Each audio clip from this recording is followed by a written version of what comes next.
Olá, sou o investigador NZ0. Bem-vindo ao seu podcast de histórias macabras latinas e muito mais. Lembre-se de ler o aviso na descrição antes de ouvir. Se você é novo, faça uma pausa, leia e continue.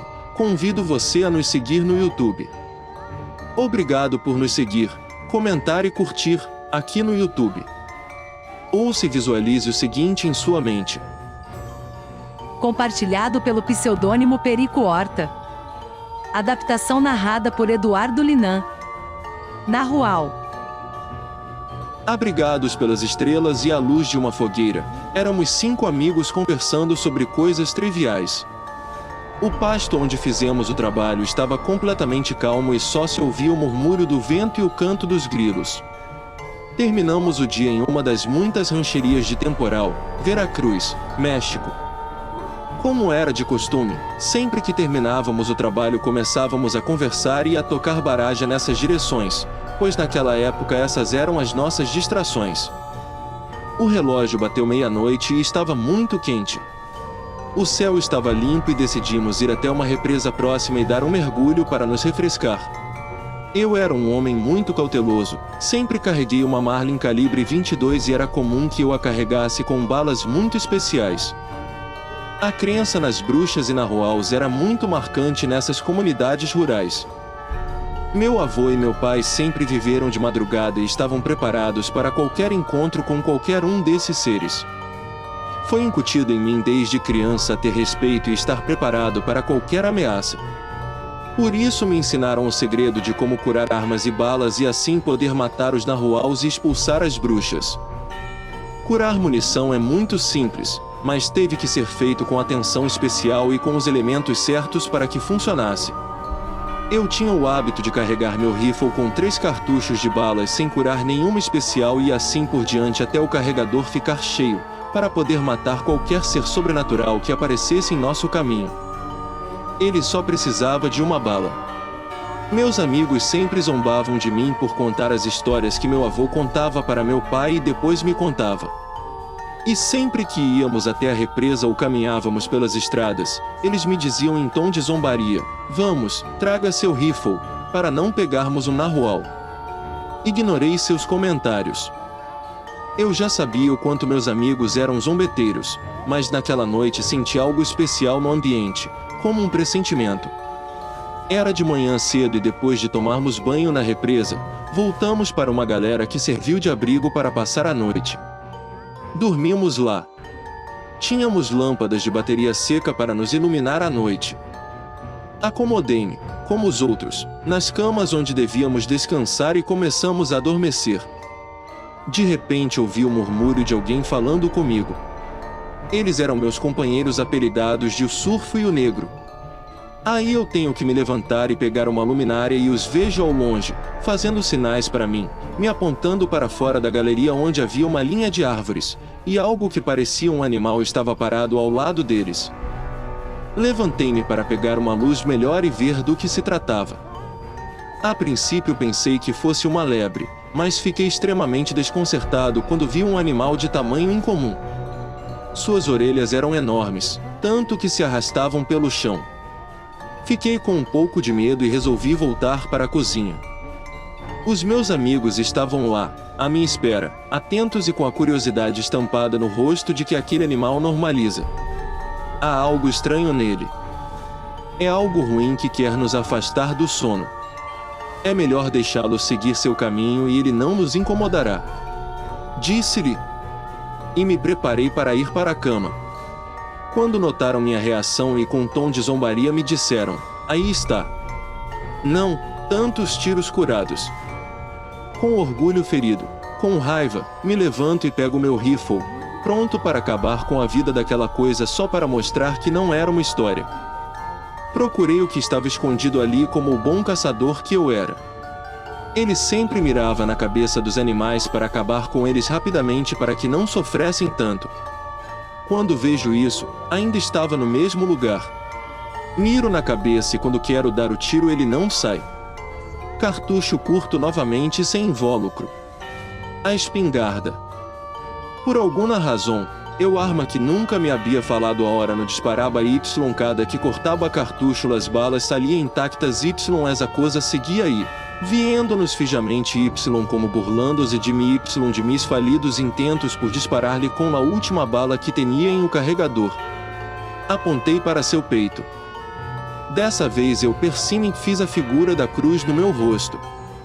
E finalmente a bala foi disparada, atingindo. Ao ouvir a explosão, o animal pula assustado e corre pelo pasto que era feito de capim e pangola, para que pudéssemos vê-lo se movendo rapidamente.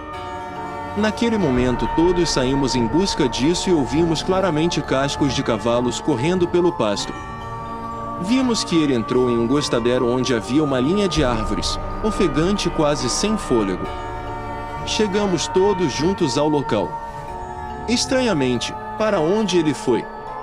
Era um lugar que fazia parte de muitas lendas locais onde diziam que bruxas e nahuales se encontravam. Em determinados dias do mês transformar ou desmembrar as crianças anteriormente roubadas e devorá-las. Era um local amaldiçoado e aproximamo-nos com cautela e algum medo, iluminando as árvores. Não queríamos entrar. Decidimos cercar o local para ver melhor e de repente um uivo agudo nos deixou todos alertas, enquanto as lâmpadas começaram a piscar até finalmente se apagarem, deixando-nos em completa escuridão, iluminados apenas pelo brilho das estrelas. Isso foi demais e o medo nos fez recuar. Antes de fugir ouvimos uma voz gutural e arrepiante que fez nossa pele arrepiar e nossos cabelos se arrepiarem. Aquela voz disse: "Seus desgraçados, vou te foder, com a coragem que me resta." Recarreguei o rifle e o coloquei na mão. Juntei coragem e respondi àquela voz sinistra: "Vem cá, tenho mais para te dar na mãe." Dizendo isso, apontei para os arbustos e esvaziei o pente, atirando sem motivo nem razão. De repente ouvimos um grito e um gemido que nos fez tremer, e nos sentimos como se estivéssemos em nossas cabeças. Um grande som vindo daquela coisa escondida entre as árvores. Houve um silêncio mortal alertando meus amigos. Eu disse a eles que caminhávamos para trás e que em hipótese alguma deveríamos virar as costas para aquelas árvores. Recuamos cerca de 200 metros sem parar para olhar para frente. Uma vez perdemos de vista aquele lugar. Corremos aterrorizados até chegarmos à cozinha. Senti naquele momento que havíamos corrido muito. E assim foi. Estávamos muito longe, percebemos até chegarmos naquele lugar. Quando chegamos, 3 dos meus companheiros urinaram em si mesmos de medo. Outro chorava, assustado, sem acreditar por ter visto e ouvido aquilo. Eu estava alerta e agarrei meu rifle com força. Minhas mãos tremiam. Naquela noite ninguém conseguiu dormir. Estávamos com muito medo. Na manhã seguinte decidimos ir ao bosque investigar o que havia acontecido. Mas primeiro fomos à loja de Dona Mari, perto do pasto, e numa aldeia onde vivia a maior parte dos diaristas. Lá eles nos trouxeram refrigerantes e salgadinhos. Gritamos para que nos ajudassem e de repente a senhora apareceu por trás com um gesto estranho. Eles já sabiam que Joancho se suicidou tomando agrotóxico. Ela nos contou com uma cara angustiada, surpresa com a notícia e ainda com o susto da última noite. Não podíamos acreditar nisso. Nossos pensamentos foram interrompidos pelo marido da senhora, que fez uma declaração ainda mais assustadora que nos deixou paralisados. O marido disse: "Esse desgraçado não se matou, Maria. Eles o encontraram em uma área arborizada, nu e com um tiro na barriga. Está tudo florido. O mais estranho é a ferida. Estava podre e o buraco era muito grande. Ele já estava fora de seu andar na rua e encontrou alguém que não tinha medo dele." Atordoado com o que ele disse, todos nós nos entreolhamos sem dizer uma palavra. Decidimos ir ver. Na verdade, havia um rastro de sangue que chegava até aquela área arborizada onde todos tínhamos nos assustado na noite anterior com um juramento de silêncio. Todos concordamos em não dizer nada sobre o que havia acontecido.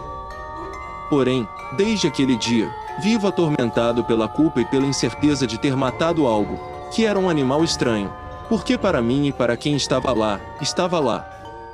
Todos os dias peço a Deus que me perdoe, porque Ele sabe bem que o que matei foi um animal.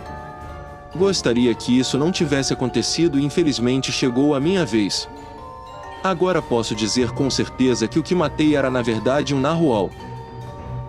Siga-nos, inscreva-se e compartilhe no YouTube. Isso me ajuda a continuar com esse projeto. Dê sua opinião. Na descrição você encontrará os e-mails para enviar suas histórias caso queira compartilhá-las. Agradeço sua preferência.